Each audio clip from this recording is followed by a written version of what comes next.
বাদশা হারুন আর রশিদের জামানায় একজন মস্ত বড় আল্লাহর ওলি, একজন মস্ত বড় দরবেশ, নাম হলো তাল বাহালুল, মায়ামার হযরত বাহালুল দানাম, দরবেশ বাহালুল দানাম রাহমাতুল্লাহ আলাইহি, মস্ত বড় দরবেশ আল্লাহর ওলি। ওলি আল্লাহদের অনেক ক্যাটাগরি আছে। ইনি এমন পর্যায়ের আল্লাহর ওলি যিনি ঘর বাড়ি তিনি থাকতেন না, ঘর বাড়ি ছেড়ে জঙ্গলে, নদীর ধারে, গাছের তলায়, এমনকি গোরস্থানে গিয়ে রাত কাটাতেন, আল্লাহর ইবাদতে মাশগুল থাকতেন। অনেকে তাকে পাগল মনে করত, কিন্তু এই রকম পর্যায়ের আল্লাহর ওলি বাদশা হারুন আর রশিদের মাথায় তার হাত ছিল, তিনি দোয়া রেখেছিলেন।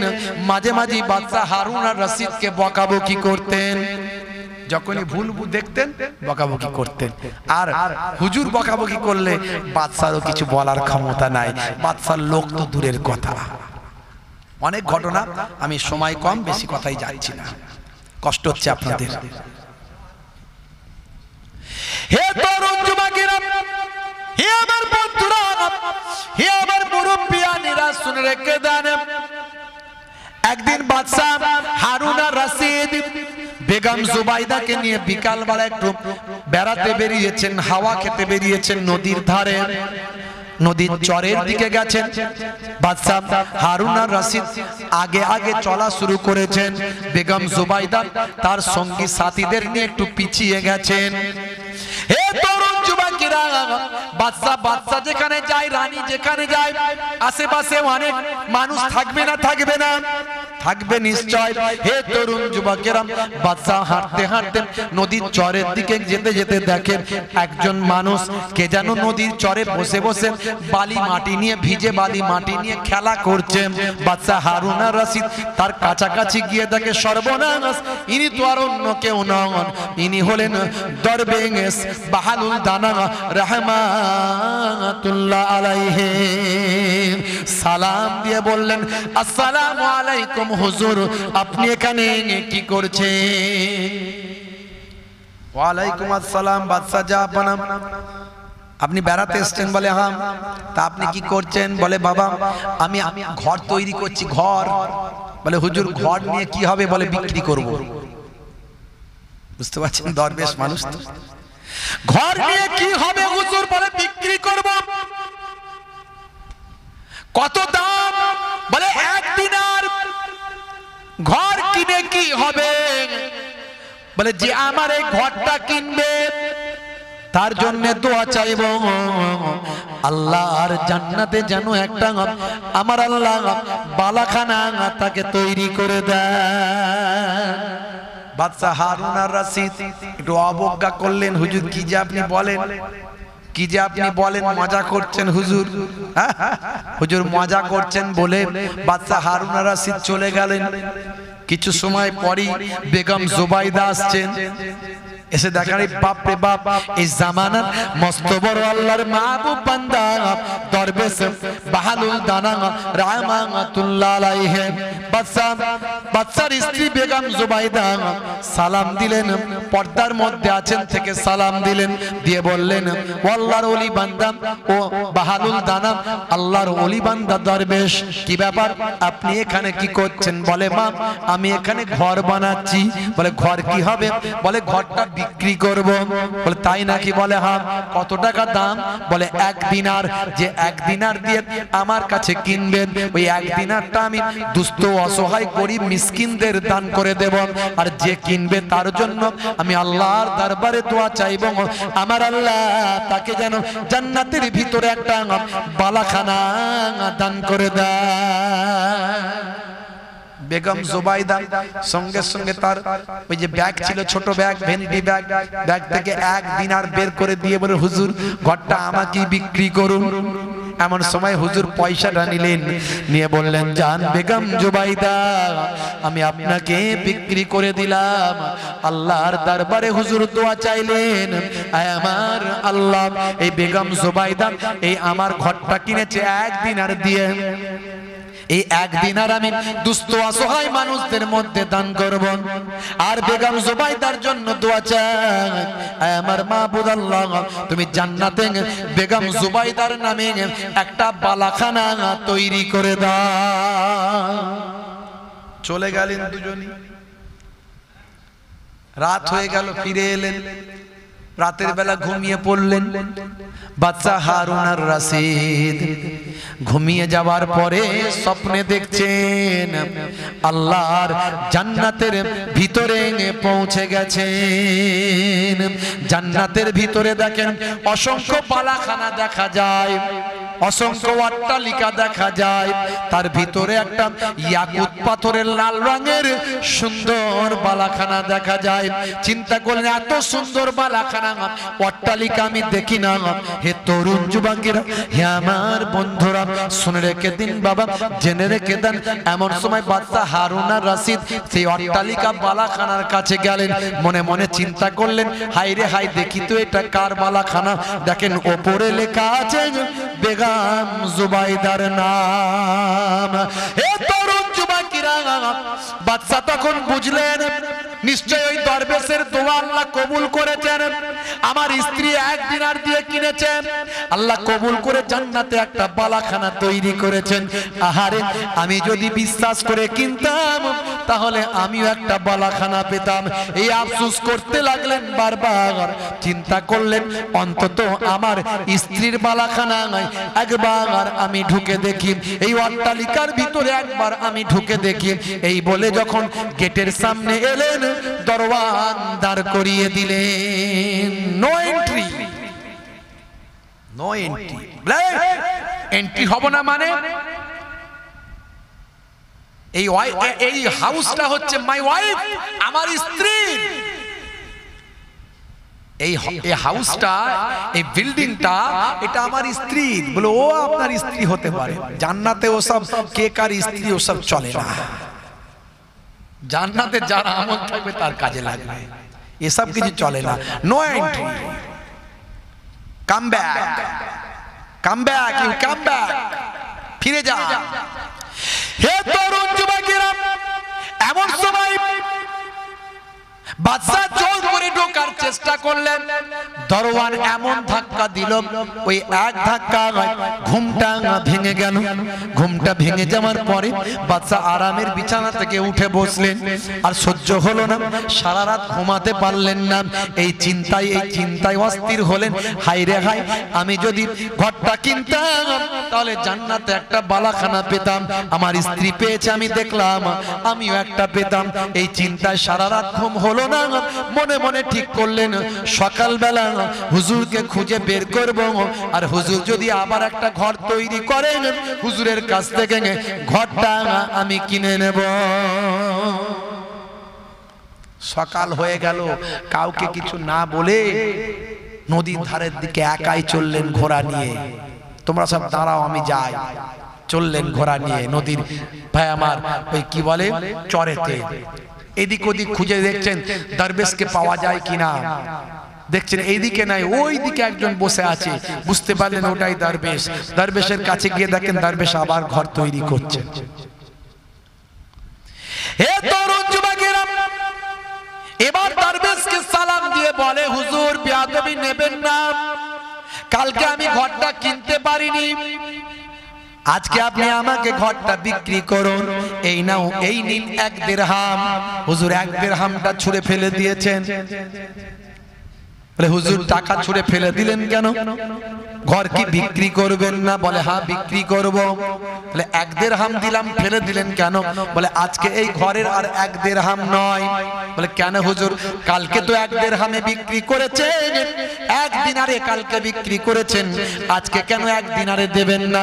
বলে শুনুন, আপনার স্ত্রী না দেখে বিশ্বাস করে 1 দিনার দিয়ে কিনেছিল, আর আজকে আপনি এসেছেন, দেখে এসেছেন, আজকে আপনি প্রমাণ পেয়ে এসেছেন। কালকে বিশ্বাসে নিয়েছিল, একদিন আরে পেয়েছেন, আজকে প্রমাণ পেয়ে এসেছেন, একদিন আরে আর হবে না। আজকে এই ঘরটা কিনতে গেলে সারা পৃথিবীর রাজত্ব দিতে হবে। সারা পৃথিবীর রাজত্ব বাদশা হারুনের নাই। সারা পৃথিবীর রাজত্ব বাদশা হারুনের নাই। আজকে ঘরটার কেনার ক্ষমতা আপনার নাই। আপনি আজকে প্রমাণ পেয়ে এসেছেন না, আজকে আর পাবেন না। কালকে বিশ্বাসে কিনেছিল তাই পেয়েছিল, তাই বিশ্বাস করেছে।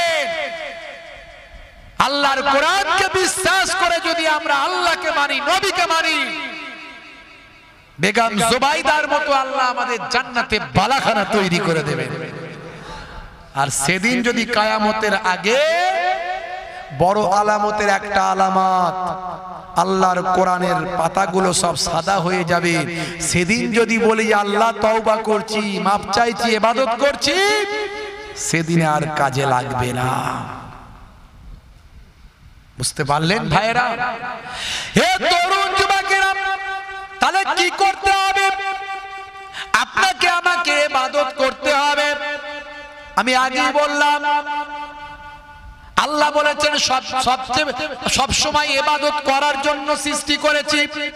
আবার আল্লাহ বলেছেন ঘুমাতে হবে তোমাদের, ঘুমকে বিশ্রামের বানিয়েছি, দিনকে তোমাদের রুজি রুটির বানিয়েছি, সংসার ধর্ম দিয়েছি, কাজকর্ম দিয়েছি। তাহলে ইবাদত সব সময় হবে কি করে? তার মানে ব্যাখ্যাটা এমন হবে, আপনি ঘুম থেকে ওঠা থেকে ঘুমাতে যাওয়া পর্যন্ত সারা দিন রাত যা কিছু করবেন সবটাই আপনাকে নবিয়ানা তরিকায় করতে হবে, দয়ার নবীর সুন্নতের তরিকায় করবেন।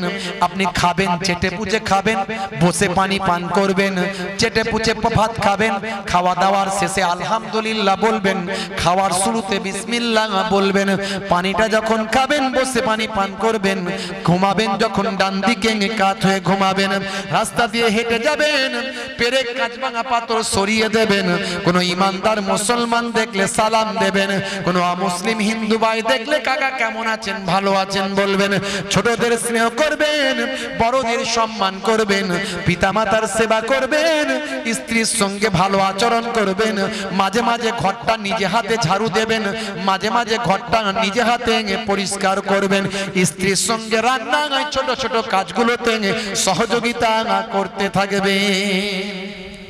বলে হুজুর সব ওয়াজ ঠিক আছে, এই ওয়াজটা করবেন না, সকাল থেকে বিপদে পড়বো। ফুলটুসির মা বলবে হুজুর বলেছে স্ত্রীর সঙ্গে কাজ করতে, মাঝে মাঝে ঘর ঝাড়ু দিতে। কই গো ফুলটুসির আব্বা, ঘরটা ঝাড়ু দাও, বিপদে পড়ে যাবো, এই আওয়াজটা করবেন। তাহলে বেগম জুবাইদা নাহার, হে তরুণ যুবকেরা, বেগম জুবাইদা নিজের বাড়িতে 1000 বা আমার নিজের রাজপ্রাসাদে 1000 মহিলা হাফেজে কোরআন তিনি রেখেছিলেন। মহিলা হাফেজে কোরআনদের হাদিয়া দিয়ে তিনি রেখেছিলেন। যে সমস্ত মহিলা হাফেজা তারা বেগম জুবাইদার কুঠুরিতে, বেগম জুবাইদার রাজপ্রাসাদে আন্দার মহলে সর্বদা আল্লাহর কোরআন তেলাওয়াত করত। আল্লাহর নেক বান্দি ছিলেন বেগম জুবাইদা। বাদশা হারুন আর রশিদের এত উন্নতি, এত সাকসেস, এত উন্নতি, এত সাকসেস, যত দেখবেন বড় বড় বাদশা, রাজা বাদশাদের ডেভেলপমেন্ট হয়েছে, তাদের পেছনে একজন না একজন ওলি আল্লাহর হাত আছে। ইতিহাস দেখবেন, ইতিহাস পড়লে পাবেন। বাদশা ঔরঙ্গজেব 50 বছর রাজত্ব করেছে, 50 বছর রাজত্ব করেছে। অনেকে বাদশা ঔরঙ্গজেব সম্পর্কে কটু কথা বলে, তিনি নাকি অনেক মন্দির ভেঙেছেন। ভুল তথ্য, ইতিহাস ভালো করে দেখুন। বাদশা ঔরঙ্গজেবের সময় 50,000 মন্দির ছিল, তার মধ্যে তিনি 12টা মন্দির ভেঙেছিলেন। কেন ভেঙেছিলেন? সেখানে অন্য ব্যাপার ছিল, রাজনৈতিক ইস্যু ছিল। তবে শুধু মন্দির শুধু নয়, মসজিদও ভেঙেছিলেন। ভাই আমার, মহারাষ্ট্রে তাজিয়া খেলতে গিয়ে শত শত মানুষ মারা গিয়েছিল, তাজিয়াও বন্ধ করেছিলেন। এইরকম ধর্মীয় বিষয়গুলো যেখানে রাজনৈতিক ব্যাপার আছে, অন্যান্য সমস্যা আছে, সেগুলো বন্ধ করেছিলেন। এমনকি ভাই আমার বালাজি মন্দির তৈরি করার জন্য মহারাজজিকে তিনি অর্থ প্রদান করেছিলেন, বলেছিলেন আপনার ধর্ম আপনি করবেন, আমার ধর্ম আপনি করব। আমি যেহেতু বাদশাহ, আপনার ধর্মাচরণে যাতে কোনো অসুবিধা না হয় তার জন্য আমার দেখা দরকার, তাই আমি বালাজি মন্দির তৈরি করার জন্য জায়গা দিলাম, অর্থ দিলাম। এইভাবে অমুসলিম ভাইদেরকে মন্দির তৈরিতে সাহায্য করেছিলেন, কারণ তিনি যেহেতু বাদশাহ, অন্যের ধর্মাচরণে কোনো অসুবিধা না হয় সেটাও দেখা দায়িত্ব তার। তিনি এগুলো করেছিলেন। বাদশাহ ঔরঙ্গজেবের সময় ভারতবর্ষের অর্থনৈতিক পরিকাঠামো ছিল স্বর্ণযুগ, সবচেয়ে বেশি ডেভেলপমেন্ট ছিল, ভালো করে জানবেন। বাদশাহ ঔরঙ্গজেবের সময়ে অনেকে মোগল বাদশাহ আকবর শাহজাহানের গুণকীর্তন করেন, কিন্তু যদি ভালো করে দেখেন আকবর শাহজাহানের সময় অমুসলিমরা যে পরিমাণ, যে পার্সেন্টেজে চাকরি করত, তার থেকে অনেক বেশি পার্সেন্টেজে চাকরির পরিমাণ বাড়িয়ে দিয়েছিলেন বাদশাহ ঔরঙ্গজেব। ঔরঙ্গজেবকে বলা হয়েছিল এত অমুসলিমদের আপনি চাকরি দিচ্ছেন কেন? তখন তিনি বলেছিলেন ধর্মে ধর্মের জায়গা, কর্ম কর্মের জায়গা, আমি ধর্মের সঙ্গে কর্মকে মেশাই না, যারা কাজের মানুষ তাদের আমরা কাজে দায়িত্বে দিয়েছি। তিনি একজন ধর্ম নিরপেক্ষ মানুষ ছিলেন, কিন্তু তার সময় সবচেয়ে বেশি ডেভেলপমেন্ট হয়েছিল। সেই বাদশাহ ঔরঙ্গজেব রাতের অন্ধকারে খাজা গরিব নওয়াজের দরবারে গিয়ে জিয়ারত করতেন, চোখের পানি ফেলে দোয়া চাইতেন, আল্লাহর ওলির ওসিলা দিয়ে আল্লাহর কাছে দোয়া চাইতেন। আল্লাহ তাআলার ওলি বান্দা, হিন্দের ওলি খাজা গরিব নওয়াজের রুহানি দোয়া হযরতে বাদশাহ ঔরঙ্গজেবের উপরে ছিল। রব্বি মানে আমার রব, এটা ইয়া না, এগুলো জমির, এটা গ্রামাটিক্যাল ব্যাপার। হু হুমা হুম, হা হুমা হুন্না, কা কুমা কুম, কে কুমা কুন্না, ইয়া না না, ইয়া মানে আমার, না মানে আমাদের, রব্বা না মানে আমাদের রব, জালাম না মানে আমরা জুলুম করেছি। ও বলছে হুজুর জুলুম করেছে। কিরাম বোঝাচ্ছে লোককে, দেখেছেন? পুরো ভুল বোঝাচ্ছে, মানে পড়াশোনা তো কিচ্ছু জানে না। ওকে যদি বলা হয় যে রাব্বানা জালামনা আনফুসানা, যেটা বললে ওটা লিখে দাও আরবিতে, ব্যাস সব খারাপ হয়ে যাবে সব। বিরাট বড় পণ্ডিত এরা মনে করে, এদের চালাচাম্পটরা মনে করে বিরাট বড় পণ্ডিত। জওহরলাল নেহরুর পরেই স্থান। ওকে বলো শুধু কিছু নাই, আমার কাছে এলে বলবো শুধু তুমি এটা লিখে দাও আরবিতে, রব্বানা জালামনা আনফুসানা ওয়া ইন লাম তাগফির লানা। আর তুমি এটা ঠিক বলেছো কিনা বলো, তুমি এটা ঠিক বলেছো কিনা বলো। তুমি যে বলেছো রব্বানা জালামনা আনফুসানা, মানে হুজুর বলছে আল্লাহ গো আমি গুনাহ করেছি, তুমি আমাকে ক্ষমা করে দাও। লোকেরা বললে আমিন আমিন, হুজুর গুনাহ করেছে, আল্লাহ হুজুরকে ক্ষমা করে দাও, বলছে আমিন। বলতে তার মানে বলতে চাইছে কি, তাহলে এতে লোকেদের কি লাভ হলো? সব তো হুজুরের লাভ হলো। এইটা লোককে বোঝাচ্ছে, ভালো করে বুঝবেন। কিন্তু ও জানে না রব্বানা মানে আমাদের রব, জালামনা মানে আমরা জুলুম করেছি, আনফুসানা মানে আমাদের নফসের উপর। রব্বানা জালামনা আনফুসানা আমাদের নফসের উপর, আমার নফসের উপর নয়। আনফুসানা আমাদের নফসের উপর। নফসের নফস মানে হৃদয়, আমাদের নিজস্ব, আমাদের নিজেদের উপর না, আমরা আমাদের নফসের উপর জুলুম করেছি। এটা শুধু হুজুর একার জন্য বলছে না, বরং মুসল্লিদের জন্য বলছে। তাই সবাই তাই বলছে আমিন, আল্লাহ কবুল করে নিন। আর ও এমন ভাবে বলল যে হুজুর যেন নিজের জন্য বলছে, আর সবাই বলছে আল্লাহুম্মা আমিন। এতে হুজুরের লাভ হলো, মুসল্লির কি হলো? সবাই বলল আমিন আমিন, আল্লাহ হুজুর অনেক পাপ করেছে, হুজুরকে মাফ করে দাও। দেখলে আখেরি জামানা, ইমান বাঁচানো বড্ড দায়। সব ডকুমেন্টস রেখে দিয়েছি, আরো অনেক মাল করি আছে। আমার সঙ্গে কথা বলতে হলে এগুলো উত্তর দিতে হবে, গালাগালি করে ঝগড়া করে কোনো লাভ নাই।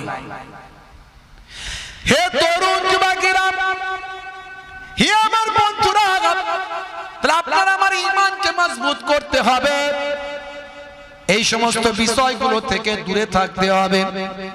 আপনি আপনারটা নিয়ে থাকুন, আমি আমারটা নিয়ে থাকি। কেউ কারো বিরোধিতা করার দরকার নাই, আপনি বিরোধিতা করবেন না। হে তরুণ যুবকেরা, গীবত শেখার চগলখড়ি করবেন না, ভাই ভাই দ্বন্দ্ব করবেন না। কেন আপনি পরিহাস করবেন? আমার আপনার দোয়াকে নিয়ে কেন পরিহাস করবেন? রাব্বানা যালামনা আনফুসানা ওয়া ইন লাম তাগফির লানা, এগুলো তো আমার আল্লাহর পক্ষ থেকে শেখানো দোয়া। এই শেখানো দোয়াগুলো নিয়ে কেন তুচ্ছ তাচ্ছিল্য হেয় প্রতিপন্ন করবেন? আল্লাহর কোরআনের আয়াতকে নিয়ে যদি কেউ তাওহীন করে তার ঈমানটা চলে যাবে। আল্লাহর কোরআনের আয়াতকে নিয়ে যদি কেউ ব্যঙ্গ করে তার ঈমানটা নষ্ট হয়ে যাবে। হে তরুণ যুবকেরা, হে আমার বন্ধুরা, তাহলে এগুলো থেকে বেঁচে চলা আপনার আমার জন্য ঈমান। মনে রাখবেন, আলেম ওলামারা হাক্কানি আল্লাহর ওলি বান্দারা এই পৃথিবীর জমিনে দুটো ওয়াজ করেছেন। একটা হলো ঈমানকে মজবুত করো, ঈমানকে শক্তিশালী করো, ঈমানকে সুদৃঢ় করো, ঈমানকে রক্ষা করো। ঈমানকে রক্ষা করার পরে তার মানে রোল নাম্বার লেখা হলো। রোল নাম্বার লেখার পরে এবার খাতা ভর্তি তুমি লেখো। সেই খাতা ভর্তি লেখা হলো আপনারা আমার ভাই আমার আমল। এই আমলকে বেশি বেশি করো ভাই আমার, দোস্ত আমার। এ যুবকেরা, এবার করো আল্লাহর ইবাদত। আল্লাহর ইবাদতটা কি? আল্লাহর ইবাদতটা কি জিনিস শুনে রেখে দাও। আমার আল্লাহ বলছেন, মা খলাকতুল জিন্না ওয়াল ইনসা ইল্লা লিয়াবুদুন।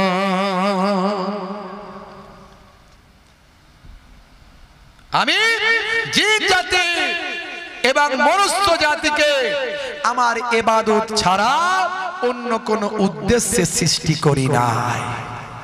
জোরে হবে না? জোরে হবে না? আমি ইবাদতের জন্যই সৃষ্টি করেছি। এবারে চলে আসুন, খুব সংক্ষেপে বলি। ইবাদত মানে আমরা কি ভাবি? নামাজ, রোজা, হজ, যাকাত, তাই তো নাকি? ইবাদত মানে আমরা কি জানি? নামাজ, রোজা, হজ, যাকাত। আল্লাহ বললেন, বান্দারে আমি ইবাদত ছাড়া অন্য কোন উদ্দেশ্যে সৃষ্টি করি না। হে তরুণ যুবকেরা, হে আমার বন্ধুরা, শুনে রেখে দাও, জেনে রেখে দাও বাবা। হে মুসলমান, একটুখানি লক্ষ্য করুন। আল্লাহ বললেন ইবাদত ছাড়া অন্য কোন উদ্দেশ্যে নয়। তার মানে বোঝা যাচ্ছে রাত দিন আপনি ইবাদত করবেন। রাত দিন যদি নামাজ, রোজা, হজ, যাকাত, তেলাওয়াত যদি এগুলো করেন, তাহলে আপনি সংসারটা কখন করবেন? রুজি রুটির তালাশটা কখন করবেন? আপনি আয় ইনকাম কখন করবেন? পিতামাতার দেখাশোনা কখন করবেন?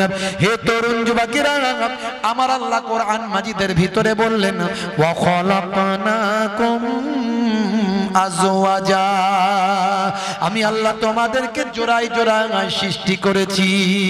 অর্থাৎ তোমরা সংসার ধর্ম করবে, তোমরা রুজি রুটি তালাশ করবে, তোমরা আয় ইনকাম করবে, ব্যবসা বাণিজ্য করবে, পিতামাতার দেখাশোনা করবে, খেদমত করবে। আমার আল্লাহ কোরআন মাজিদের ভিতরে বললেন, ওয়াসাইনাল ইনসানা বিওয়ালিদাইহি ইহসানা হামালাতুহু উম্মুহু কুরহা ওয়া ওয়াদাআতুহু কুরহা ওয়া হামলুহু ওয়া ফিসালুহু সালাসুনা শাহরা। এ তরুণ যুবকেরা, আমার আল্লাহ বললেন পিতামাতার ইহসান করার জন্য দুনিয়ার সন্তান সন্ততিদের নির্দেশ দিয়েছি। কারণ তাদের মা তাদেরকে কত কষ্ট করে গর্ভে ধারণ করেছে আর দুগ্ধপান করিয়েছে। 30টা মাস সময় লেগেছে গর্ভে ধারণ করতে, দুগ্ধপান করাতে পিতা মায়ের 30টা মাস সময় লেগেছে। হে দুনিয়ার মানুষ, তোমাদের উপর আমি আল্লাহ নির্দেশ দিয়েছি, তোমরা তোমাদের পিতামাতার ইহসান করো। ইযহাব ফাআকরিমহা ফাইন্নাল জান্নাতা তাহতা রিজলাইহা, যাও তুমি তোমার মায়ের সম্মান করো, কারণ তোমার মায়ের পায়ের তলায় তোমার জান্নাত।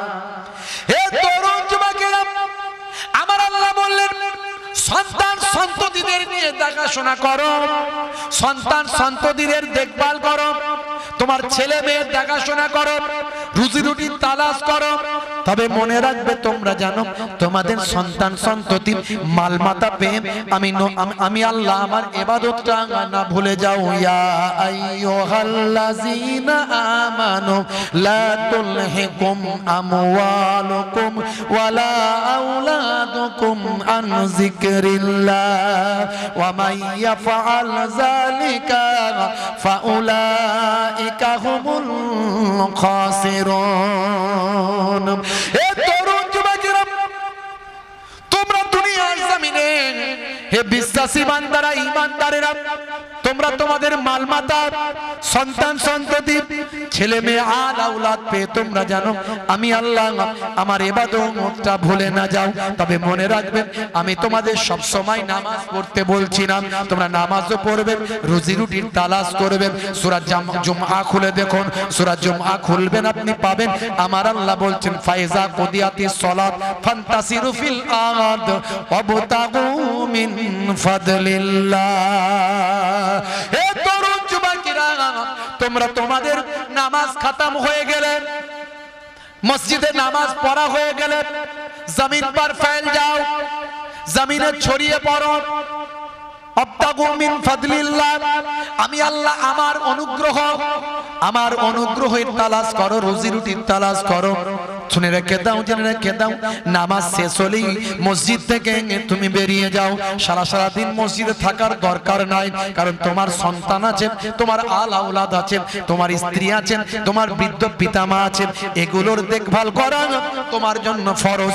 নফল নামাজের থেকে, নফল ইবাদতের থেকে বাপ মায়ের খেদমত, স্ত্রীর দেখাশোনা, ছেলে মেয়ের ইলম শিক্ষা করা তোমার জন্য ফরজ করা হয়েছে। জোরে হবে না? তোমাকে কে নফল নামাজ পড়তে বলেছে সারা দিন ধরে মসজিদে থেকে? তোমার বাপ ওইদিকে অসুস্থ অবস্থায় পড়ে আছে, এই বাপ যদি বদদুয়া করে দেয় তোমার সারা জীবনের ইবাদত বরবাদ। পৃথিবীর কোনো মৌলবী নাই তোমাকে জান্নাতে ঢোকাতে পারে, পৃথিবীর কোনো পীর সাহেব নাই তোমাকে জান্নাতে ঢোকাতে পারে। তোমার বাপ মায়ের খেদমত করা তোমার জন্য ফরজ। তোমাকে কে নফল নামাজ পড়তে বলেছে? তোমাকে আমেরিকার লোককে গিয়ে নফল নামাজ শেখাতে কে বলেছে? তোমার বাপ বিছানায় পড়ে আছে, তাকে সুস্থতা করো, তার ট্রিটমেন্ট করো, তার ডাক্তারখানায় নিয়ে যাও, এটা তোমার জন্য ফরজ। অত সহজ নয়। গোঁজামিল দিয়ে ইসলাম ধর্ম চলে না, হকের ওপরে চলে।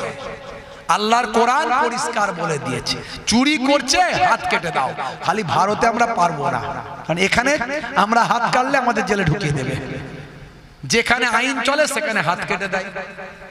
সৌদি আরবে ওপেন খোলা আছে, ওপেন খোলা আছে সোনার দোকান, চুরি করার উপায় নাই, চুরি করলেই ধরতে পারলে হাত কেটে দেবে। বুঝতে পারছেন কথা? যেগুলো আমরা পারবো সেগুলো মেনে চলবো, যেগুলো মানা যাবে, মানার মতো ক্ষমতা আছে সেগুলো মানবো, যেগুলো নিরুপায় সেগুলো আল্লাহ মাফ করবেন। কথা ঠিক না ভুল? হে তরুণ যুবকেরা, হে আমার বন্ধুরা, শুনে রেখে দিন বাবা, জেনে রেখে দেন। হে মুসলমান, একটু লক্ষ্য করুন।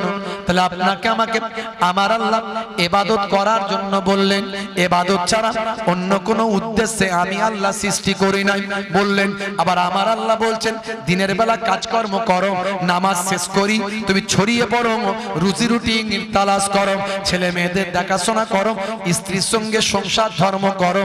রাতকে তোমাদের জন্য ঘুমের বানিয়েছি, দিনকে তোমাদের জন্য রুজি রুটির বানিয়েছি।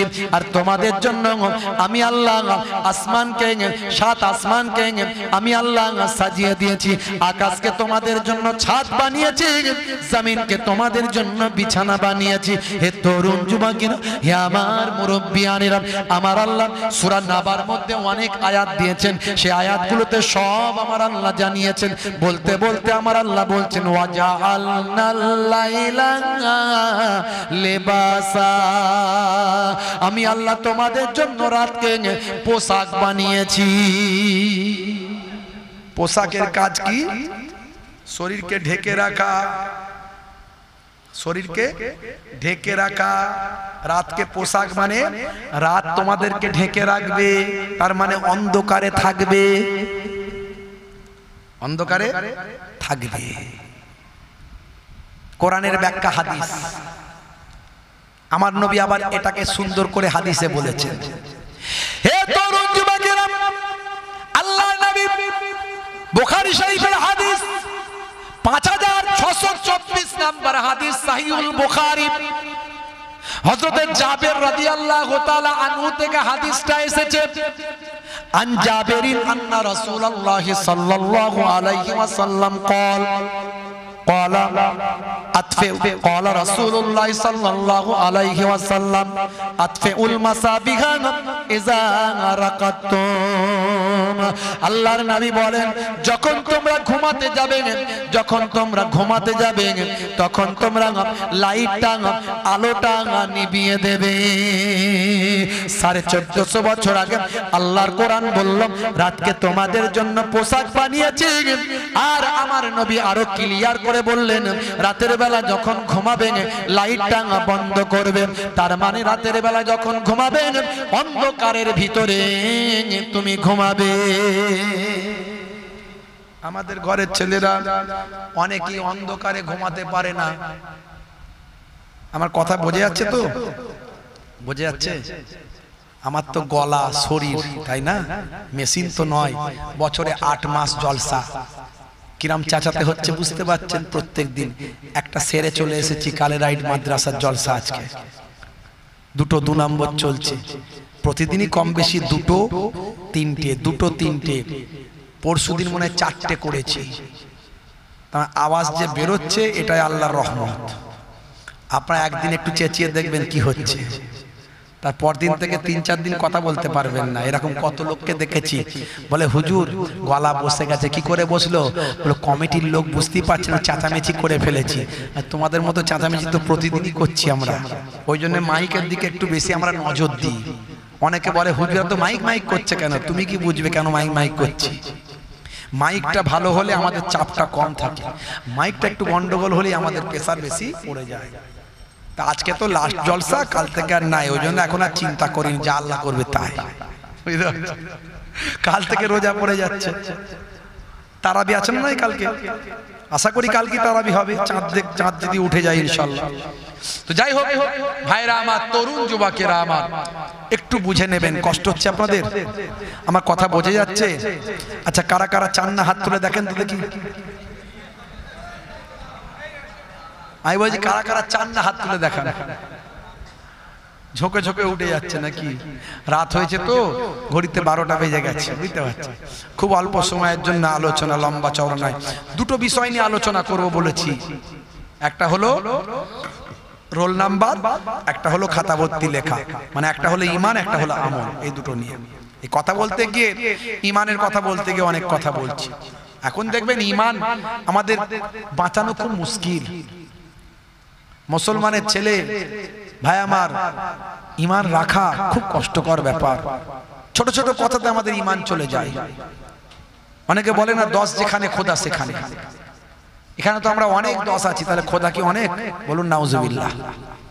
বলে ওপরে খোদা আর নিচে তুমি। কাউকে একটু পাম দেওয়ার জন্য, ফোলানোর জন্য, তোয়াজ করার জন্য। ওপরে খোদা, নিচে তুমি, বলে না?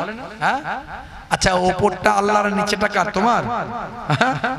নিচেটাও তো আল্লাহর রে বাবু। তাহলে এখানে আল্লাহর সঙ্গে শিরক করা হয়ে গেল। আল্লাহ মাফ করার মালিক, অনেকে না জেনে বলে। তো এরকম ঈমান বাঁচানো খুব মুশকিল। এইজন্য আল্লাহর নবী বলছেন, ইউসবিহুর রাজুলু মুমিনান ওয়া ইউমসি কাফিরান ওয়া ইউমসি মুমিনান ওয়া ইউসবিহু কাফিরান ইয়াবিউ দীনাহু বিআরজিম মিনাদ দুনিয়া। মানুষ সকালবেলা মুমিন থাকবে, সন্ধ্যাবেলা কাফির হয়ে যাবে। সন্ধ্যাবেলা মুমিন থাকবে, সকালবেলা কাফির হয়ে যাবে। কঠিন পরিস্থিতি। এক একটা কথা এমন বলছে মোল্লা মৌলবী বক্তারা, আপনিও বিশ্বাস করে আপনারও ঈমান চলে যাবে। যে বলছে মৌলবী তারও শেষ। মৌলবী বলছে মানে সে বিরাট বড়। না না, তাহলে ইবলিস শয়তানের থেকে বড় মৌলবী আর কেউ ছিল না। ইবলিস শয়তান এত বড় মৌলবী ছিল, তাকে ফারিস্তাদের টিচার বানানো হয়েছিল। হে তরুণ যুবকেরা, হে আমার বন্ধুরা, শুনে রেখে দিন বাবা, জেনে রেখে দেন হে মুসলমান। তাহলে আল্লাহ বললেন বান্দারে আমি তোমাদেরকে আমার ইবাদত করার জন্য পাঠিয়েছি। হে যুবকেরা শুনে রেখে দেন, জেনে রেখে দেন, তাহলে ঈমানের পরে আমল আল্লাহ ইবাদত করার জন্য পাঠিয়েছেন। আবার অন্য জায়গায় বলছেন রাতকে তোমাদের জন্য বিশ্রামের বানিয়েছি। রাতকে তোমার জন্য, তোমাদের জন্য আমি আল্লাহ রাতটাকে পোশাক বানিয়ে দিয়েছি। আল্লাহর নবী বললেন যখন ঘুমাবে তখন লাইটটা বন্ধ করে দাও। কোরআনের এই লাইনটা নিয়ে একটা ছোট্ট বিজ্ঞান বলি, সায়েন্স বলি, এরকম অনেক বলা যায় না, পরে দেবেন। ইন্টারনেটে আছে দেখবেন, আমার নাম লিখবেন, হাজার হাজার বক্তব্য চলে আসবে, 20-25 হাজার বক্তব্য আছে, একটা দুটো নয়। আমি এরকম 50-100টা উদাহরণ দিয়েছি যে কোরআনে যা বলা হয়েছে, হাদিসে যা বলা হয়েছে, আজকের বিজ্ঞান বাস্তবতায় প্রমাণিত হয়েছে। হে তরুণ যুবকেরা, হে আমার বন্ধুরা, হে আমার মুরব্বিয়ানেরা, দুই একটি ছোট্ট উদাহরণ আপনাদের মাঝখানে দিই। এই যে রাতের বেলা আল্লাহ বললেন লাইটটা, নবী বললেন লাইটটা বন্ধ করে দাও, রাতকে তোমাদের জন্য পোশাক বানিয়েছি। হে তরুণ যুবকেরা, হে আমার বন্ধুরা, শুনে রেখে দিন, জেনে রেখে দিন, হে মুসলমান একটুখানি লক্ষ্য করুন। সায়েন্স বলছে, বিজ্ঞান বলছেন যে মাথা থেকে মানুষের কম বেশি 5 ধরনের হরমোন নিঃসৃত হয়। তার মধ্যে যখন মানুষ অন্ধকারের ভিতরে থাকে, যখন লাইট বন্ধ করে দেয়, গভীর ঘুমে আচ্ছন্ন থাকে, তখন মাথার পেছন সাইড থেকে এক ধরনের বিশেষ হরমোন তৈরি হয়। এই হরমোনটার নাম ভাই আমার সায়েন্স বলছে, স্বাস্থ্য বিশেষজ্ঞরা বলছেন, ইন্টারনেট সার্চ করবেন, এই হরমোনটার নাম তারা দিয়েছেন melatonin hormone. Melatonin hormone, melatonin hormone চোখ যদি সিগন্যাল দেয় ব্রেনকে যে গভীর ঘুমে আচ্ছন্ন আছি এবং অন্ধকারের ভিতরে আছি, তখনই এই হরমোনটা বের হয়। এই হরমোনটা বের হয়ে আপনারা আমার শরীরের রক্তের সঙ্গে গিয়ে মিশে যায়, রক্তের সঙ্গে মিশে গিয়ে শরীরকে ক্যান্সারের জীবাণু থেকে রক্ষা করে দেয়। 1450 বছর আগে কোনো প্যাথোলজি ছিল না, কোন রকম ল্যাবরেটরি ছিল না, কোন স্টেথিস্কোপ, ব্যারোমিটার, থার্মোমিটার ছিল না, মাইক্রোস্কোপ, স্টেথিস্কোপ ছিল না, কোন আল্ট্রাসাউন্ড ছিল না, কোন ইসিজি মেশিন ছিল না। 1450 বছর আগে নাসা, ইসরো গবেষণা কেন্দ্র ছিল না। 1450 বছর আগে আল্লাহর কোরআন যা বলেছেন, নবীর হাদিস যা বলেছেন, আজকের যুগে বিজ্ঞান আর বাস্তবতায় পরিণত হয়েছে। অনেক উদাহরণ আছে। হে তরুণ যুবকেরা, হে আমার বন্ধুরা, শুনে রেখে দিন বাবা, জেনে রেখে দেন হে মুসলমান। একটা ছোট্ট উদাহরণ আর একটা দিয়ে আপনাদের মাঝখানে, বন্ধুরা আমার, তরুণ যুবকেরা আমার, মুরব্বিয়ানিরা শুনে রেখে দেন, জম্মু কাশ্মীর হাইকোর্ট মাত্র 1 মাস হয়তো হয়েছে কিনা, 1 মাসের মধ্যে নিউজ বলছি, জম্মু কাশ্মীর হাইকোর্টের বিচারপতি 1 মাস, কম বেশি 1 মাস আগে একটা রায় দিয়েছে, যে রায়টা হলো আল্লাহর কোরআনের রায়। জোরে হবে না, জোরে হবে না। সারা পৃথিবীতে নিউজ হয়েছে, তোলপাড় বিষয়। জম্মু কাশ্মীর হাইকোর্টের বিচারপতি নাম হলো বিনোদ চ্যাটার্জি কৌর। বিনোদ চ্যাটার্জি কৌর একজন মুসলিম হিন্দু ভাই, তিনি হাইকোর্টের রায়টা দিয়েছেন আল্লাহর কোরআনের রায়। নিউজে দেখা যাচ্ছে যার এগেনস্টে রায়টা দিয়েছেন তিনি একজন মুসলিম, তার নাম হলো আব্দুল গাফফার। এই আব্দুল গাফফার 43 বছর আগে কি করেছিল না, করেছিল কি, তার পিতার সম্পত্তি থেকে বোনকে বঞ্চিত করেছিল। বোনকে সম্পত্তি না দিয়ে সবটাই নিজের নামে লিখিয়েছিল। এখনকার যুগে আমরা আর করি না এসব, এখানকার লোকজন তো কেউ করেই না এসব, সব ঠিকঠাক বোনকে পাইয়ে দেয়। কথা ঠিক না ভুল?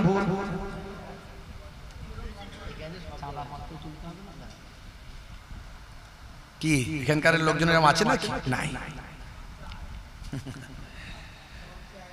1 কোটি টাকা সম্পত্তি বোনকে 5 লাখ দিয়ে বলছে তুই তো আমার নিজের বোন। বল তুই তো শ্বশুর বাড়ি পাবি, আমি কি পাবো? হ্যাঁ, আর এখানে এলে তোরই তো সব, আমার ঘর তোরই ঘর, তোর ছেলে আমারই ছেলে, তুই আসবি থাকবি খাবি 12 মাস যত ইচ্ছা থাকবি, কোনো অসুবিধা নাই। দে বোন একটা টিপসই মেরে। বোন সাদা মনে কাদা নাই, 5 লাখ টাকা পেয়েছে, বলছে কিছুটা দাম হবে বুঝতেই পারছিস, সই মেরে দিল, 1 কোটি টাকার সম্পত্তি ভাই নিজের নামে করে নিল। হ্যাঁ, করবেন না বাপ।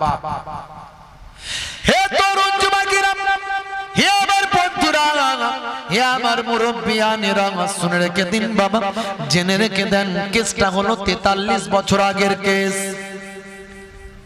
মামলা চলছিল, রায়টা দিয়েছে 1 মাস আগে একজন অমুসলিম হিন্দু বিচারপতি, নাম হলো বিনোদ চ্যাটার্জি কৌর। এই বিনোদ চ্যাটার্জি কৌর তিনি বিচারপতি রায় দেওয়ার সময় বললেন, হে আব্দুল গাফফার, আপনার মুখে দেখছি দাঁড়িয়ে আছে, আপনি একজন ধার্মিক মানুষ মনে হয়, নামাজ পড়েন? বলে হ্যাঁ। মুখে দাঁড়ি? বলে হ্যাঁ। হজ টজ করেছেন নাকি? বলে হ্যাঁ, হজও করেছি। তাহলে আপনি একজন পাক্কা ধার্মিক মানুষ? বলে হ্যাঁ। তাহলে আপনি সব ব্যাপারে ধর্ম বোঝেন, আর বোনের সম্পত্তিটা বুঝিয়ে দেওয়ার ক্ষেত্রে ধর্ম কই? ও বুঝতে পেরেছি 43 বছর আগে, তখন হয়তো ধর্মটা তেমন মানতেন না। আব্দুল গাফফার মাথা নিচু। সেই সময় বিচারপতি কৌর বলেন, হে আব্দুল গাফফার, আপনি জানেন না আপনার রায়টা দেওয়ার জন্য আমি আল্লাহর কোরআন পড়েছি। আজকে আপনার যে রায়টা দেব, সেই রায়টা হবে আল্লাহর কোরআনের রায়। এই বলে বিচারপতি কৌর সূরা নিসা খুললেন, সূরা নিসার 11 নম্বর আয়াতে গেলেন, 11 নম্বর আয়াত ঘোষণা করলেন, বললেন বিসমিল্লাহির রহমানির রহিম, ইউসিকুমুল্লাহু ফি আওলাদিকুম লিযযাকারি মিসলু হাযিল উনসাইন। এ তরুণ যুবকেরা, সূরা নিসার 11 নম্বর আয়াতে আল্লাহ রাব্বুল আলামিন বলছেন, আমি সন্তান সন্ততিদের সম্বন্ধে নির্দেশ দিয়েছি, একজন পুত্র যা পাবেন 2 কন্যার সমান। আল্লাহ বলছেন একজন পুত্র সম্পদ যেটা পাবে 2 কন্যার সমান। তার মানে আল্লাহ বললেন একজন পুত্র আপনার যেটা পাবেন, আপনার কন্যা পাবেন পুত্রের অর্ধেক। হে আব্দুল গাফফার, আল্লাহর কোরআনের রায় হলো আপনি যেটা পাবেন আপনার বোন পাবেন আপনার অর্ধেক। আজকে জম্মু হাইকোর্ট, জম্মু কাশ্মীর হাইকোর্টের বিচারপতি, আমি বিচারপতি কৌর আপনার জন্য আল্লাহর কোরআনের রায়টা দিলাম। 1450 বছর আগের কিতাব, বেদুইনদের মাঝখানে এসেছিল, মরুভূমিতে যাযাবর সম্প্রদায়ের ভিতর। নাসাও তখন ছিল না, ইসরোও তখন ছিল না, ল্যাবরেটরিও ছিল না, আর প্যাথোলজিও ছিল না, আল্ট্রাসাউন্ড ছিল না, ইউএসজি ছিল না, ইকোকার্ডিওগ্রাফি মেশিন ছিল না, ব্যারোমিটার থার্মোমিটার ছিল না, চাঁদে চান্দ্রযান যায়নি, মঙ্গলে মঙ্গলযান পাঠায়নি। সেই সময় আল্লাহর কোরআনে যা লিপিবদ্ধ হয়েছে আজকের যুগে বিজ্ঞান আর বাস্তবতায় প্রমাণিত হয়েছে। কত উদাহরণ দেব, অনেক উদাহরণ, বেশি কথা বলবো না। আজ কোরআন মাজিদ আছে তো আমরা কোরআন পড়ি না, পড়লেও কি বলা আছে বুঝি না। মোবাইলে কোরআনের পরিবর্তে ইয়ং ছেলেরা এখন ফ্রি ফায়ার, পাবজি, হ্যাঁ ফ্রি ফায়ার, পাবজি, আর আপনার মোবাইলে ওই যে লুডু, তাস, হ্যাঁ ক্যারাম বোর্ড, অশ্লীল ভিডিও, গান বাজনা, হ্যাঁ শাহরুখ খান, সলেমান খান শেয়ার করছে, শেয়ার গান শেয়ার করছে, মুসলমানের ছেলে শেয়ার করছে তো বুঝবে, মরলে ঠালা বুঝবে, মরলে ঠালা বুঝবে। হ্যাঁ তুমি যে শেয়ারটা করছো কত মানুষের কাছে পৌঁছে যাচ্ছে, তারা যে দেখছে, তারা শেয়ার করছে, তুমি প্রথম করেছিলে তাদের গোনাটা তোমার মাথায় চাপছে, তাদের গোনাটাও তোমার মাথায় চাপছে। এইভাবে শেয়ার করছো, কমেন্ট করছো, তত গুনাহ যারা যারা দেখছে তাদেরগুলো তোমার মাথায় চাপছে। অনুরূপ তুমি যদি কোনো ভালো কিছু শেয়ার করো, কমেন্ট করো, লাইক করো, যতজন তোমার জন্য দেখতে পাবে, কাছে পাবে, ততজনের সওয়াব তোমার মাথাতে আল্লাহ দান করবে। তাহলে মোবাইলে ভালো কিছু শেয়ার করো, মোবাইলে খারাপ অশ্লীল ভিডিও বন্ধ করো। আজ তোমার মোবাইলে অশ্লীল ভিডিও, অশ্লীল ছবি রেখেছো, তোমার মোবাইলে খারাপ খারাপ ভিডিও রেখেছো, কাল তুমি মারা যাবে, তোমার এই মোবাইলটা তোমার ভাইয়ের কাছে যাবে, তোমার বাপের কাছে যাবে, তোমার পরিবারের কাছে যাবে, তারা খুলে দেখবে কি আছে মোবাইলে। মোবাইলে কোরআন রাখো, আমার কোরআন আছে, হাদিস আছে, সিয়াসিত্তা হাদিস ছাড়া আর অসংখ্য হাদিস মোবাইলে আছে, তাফসীরের কিতাব আছে মোবাইলে আমার, বিভিন্ন নিউজ চ্যানেল আছে, এত তথ্য পাই কোথায়? বিভিন্ন রকম ভাই আমার মিডিয়া আছে, এগুলো মোবাইলে রাখো, যুবকেরা সওয়াবের হকদার হবে। কোরআন মাজিদ আমাদের পড়তে হবে, জানতে হবে। হে তরুণ যুবকেরা, আজকে কোরআন আছে, কোরআন মাজিদের মূল্য আমরা দিচ্ছি না। লোকে বলে না দাঁত থাকতে দাঁতের মর্যাদা দেয় না, হ্যাঁ? কাল কিয়ামতের আগে কোরআন মাজিদের পাতাগুলো সব সাদা হয়ে যাবে, কিয়ামতের বড় আলামত। সেদিন আর মাথা ঠুকলেও কোরআন মাজিদ পাওয়া যাবে না। আজকে না দেখে যদি বিশ্বাস করেছো আল্লাহকে, না দেখে নবীকে বিশ্বাস করেছো, তবু আমরা পেয়েছি আল্লাহর কোরআন। এই বিশ্বাস করে যদি ঈমানকে মজবুত করতে পারি, আমলটা করতে পারি, আমার আল্লাহ আমাদের মর্যাদা অনেক বাড়িয়ে দেবেন। একটা ছোট্ট ওয়াকিয়া ইতিহাস থেকে বলি, ইতিহাস, ছোট ইতিহাস। একবার দরুদ শরীফ আল্লাহুম্মা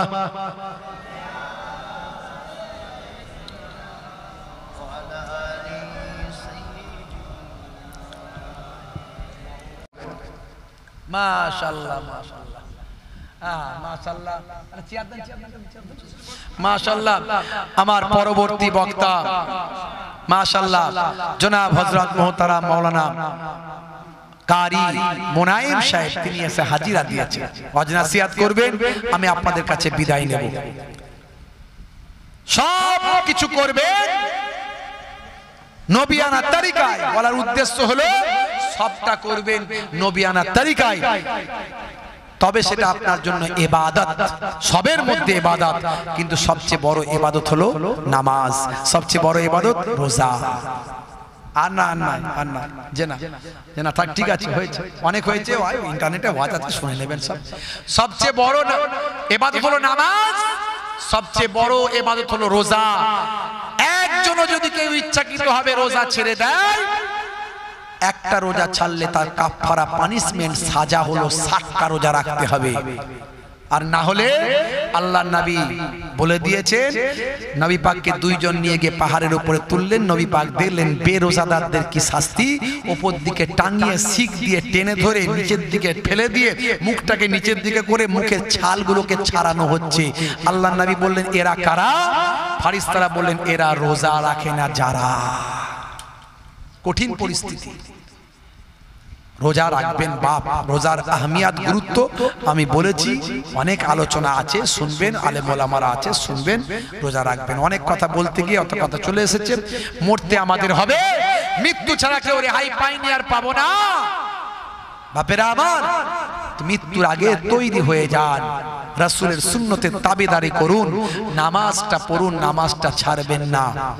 ওয়াক্ত যে হলো ওযু করো, মসজিদে চলো, খোদার হুকুম পালন করো, নামাজটা পড়ো।